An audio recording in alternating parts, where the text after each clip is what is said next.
Thursday, August 10th, and this is Geeknights. It is actually a Geeknights special, meaning that me and Scott are not here. We fought away.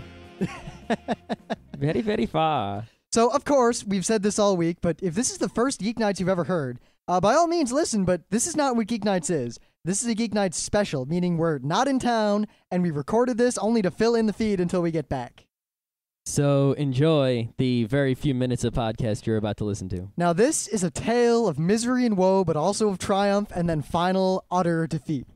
This is the tale of the 1974 color RCA television that has served us so well and is finally being put out to pasture. Well, this is Rim's television in the beginning, so he has to start the tale. Actually, it was my parents' color RCA television. We had this back when we lived in Detroit. It was huge. I mean, it's not really that big. It's like a 20-something inch. Yeah, but when I was a little kid, this thing was huge. This thing was a massive, massive, awesome TV. And it functioned wonderfully for a number of years, but as time went on, it didn't function so well. I mean, it was perfectly serviceable, and it had a minimal set of inputs in the back of it, and it had a remote control. Which is crazy for the time, because it's a late 70s model. Yeah. And that was really it. I mean, it was wood-paneled. The screen was super, super curved. It had this ass little speaker in the front of it that barely worked. Now, I needed a TV at RIT when we got an apartment our sophomore year, Scott and I. And, of course, we were poor college students. I mean, we were so poor. We didn't have anything. We had a bunch of furniture that my dad gave me, and my mom gave me this TV. Yeah, freshman year, all I had was a little tiny TV that belonged to my roommate and had a VCR in it. So we lugged this thing into the apartment, and we plugged it in, and we used it for a number of years. In fact, for all of our time at RIT. This was the TV we had. Now, this TV, it made this high-pitched whine always.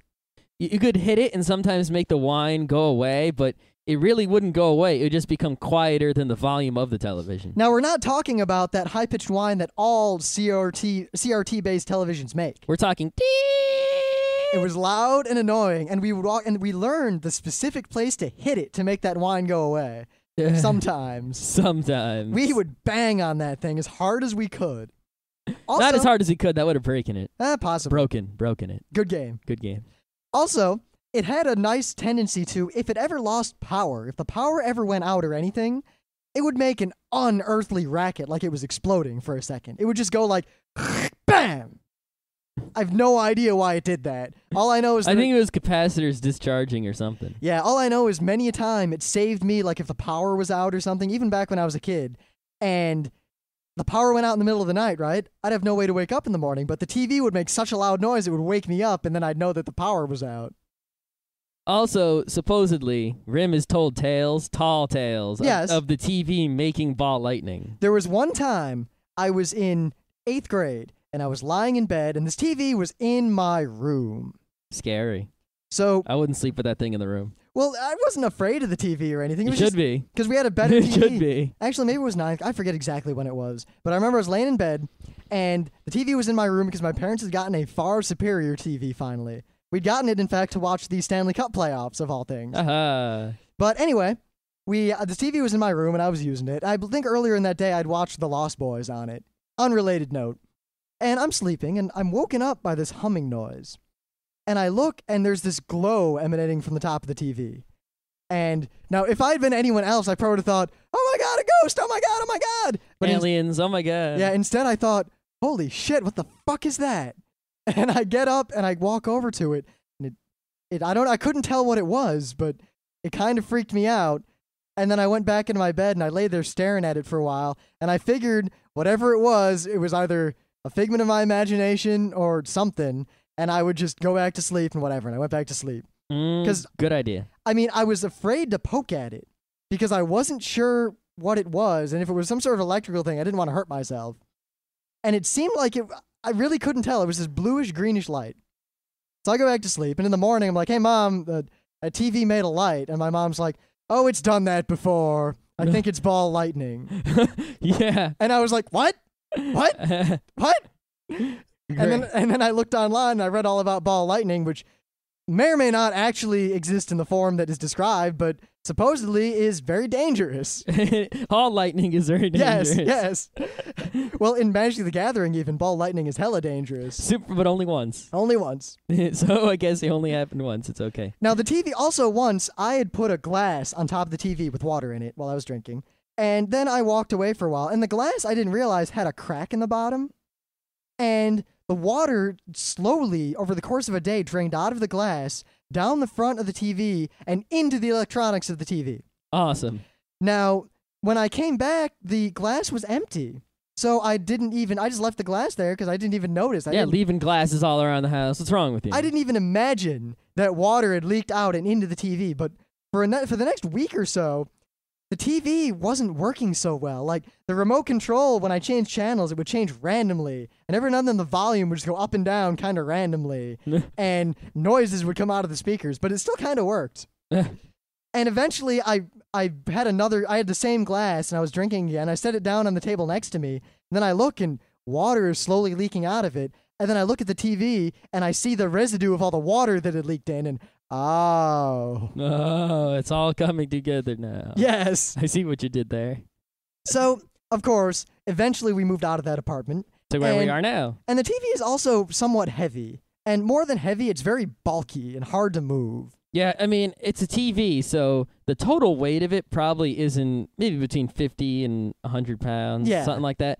But all the weight is the big piece of glass in the front of it. So it's really hard to carry it when all the heaviness is on one side. Especially up and down stairs, because we lived in a tri-level apartment style, so we had a stairwell to go down to get into our apartment.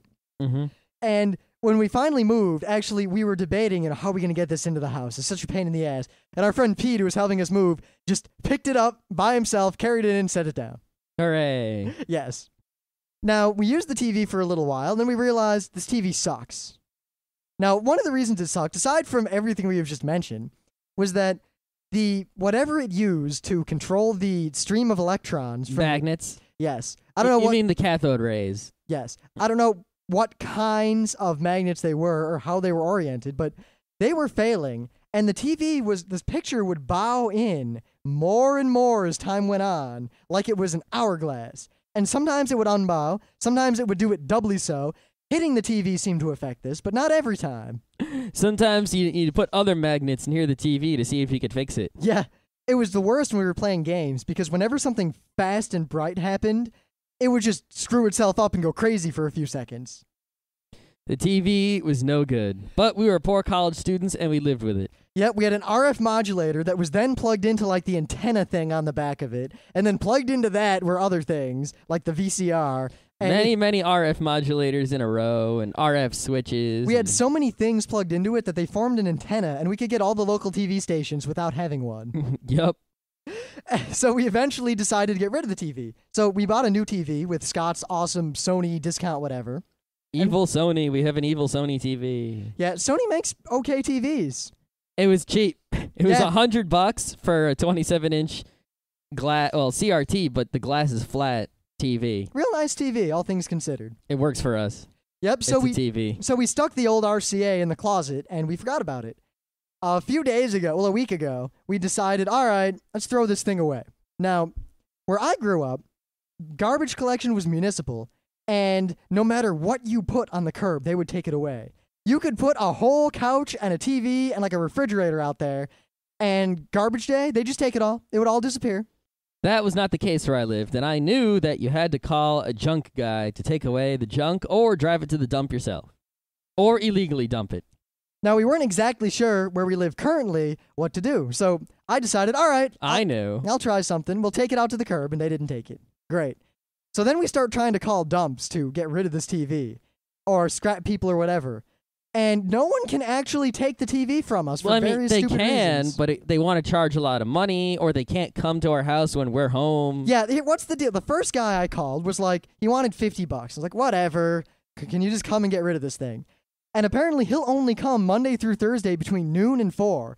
Nobody's home. There is not a chance that anyone will ever be in our house on those times ever. And Wait, don't say that, because someone might come and rob us. On Monday through Thursday between noon and 4. Well, we got the security system. Which does. And we got the old lady in the other house, right, downstairs. That might help.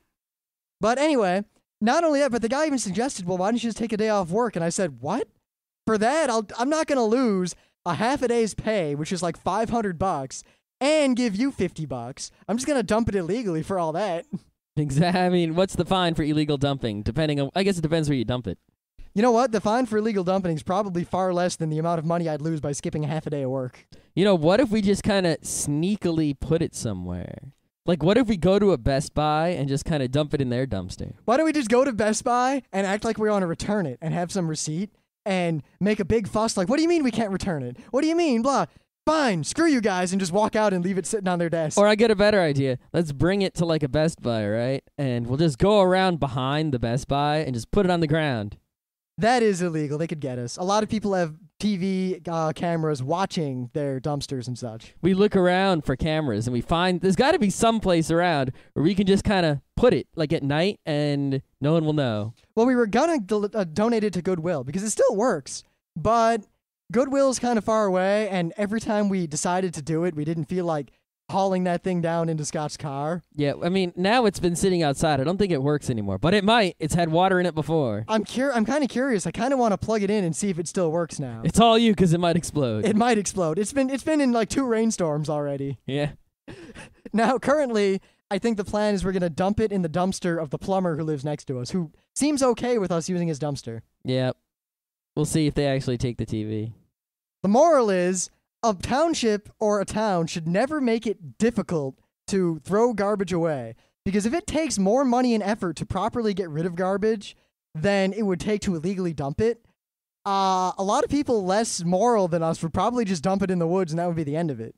Yeah, I mean, I don't see a problem with having private waste disposal, but waste disposal has to be cheaper than the fine for illegal dumping. Yes. I mean, unless, you don't care about it, you might as well not have illegal dumping if you make it hard to dump. In fact, you should pay people to dump legally. Then no one would illegally dump, ever. Yeah, that's why I guess I really like the system where I grew up where they take everything. That way, I mean, it costs the city more overall, but because of economies of scale, it costs less than if there were individual people doing it. And as a result, illegal dumping is not a problem at all, except for, toxic waste. But that's an industrial problem. I blame NIMBYs for not wanting there to be more dumps. You need to have dumps. Everyone's got shit. It's got to be dumped somewhere. The NIMBYs also fight against recycling plants. Yeah. There should be dumps and recycling plants in every town. Or at least ways that make it easy to properly dispose of garbage. And you need a tire fire also. And an escalator to nowhere? Yes. All right.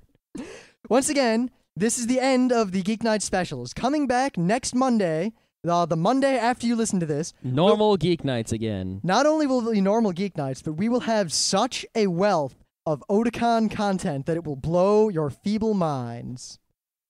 They are feeble minds, aren't they? I gotta say. I mean, you'd have to be to listen to the show. I wonder what our Monday show is going to be like. I mean, we're going to be absolutely exhausted.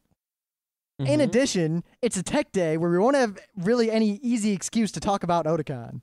Nope. Not at all. It's going to be awesome. Plus, I'm going to need many hours to go over all of the countless hours of recording we're going to do at Otakon. All the interviews, all the panels. Well, no, I thought on that Monday we decided we were just going to play the recording of our panel. True. Well, I still have to see if we actually record it, and then I have to do all of the post-production stuff to it to make it listenable. All right. Yeah. We'll see. Next week, we'll be back to normal. Okay. You can don't get your all your britches in a bunch out there about Geeknights. We'll be back. I'll be back. But Rim, he will die at Otakon. I might. You never know. I know. Great. I know. Okay. Silly joke.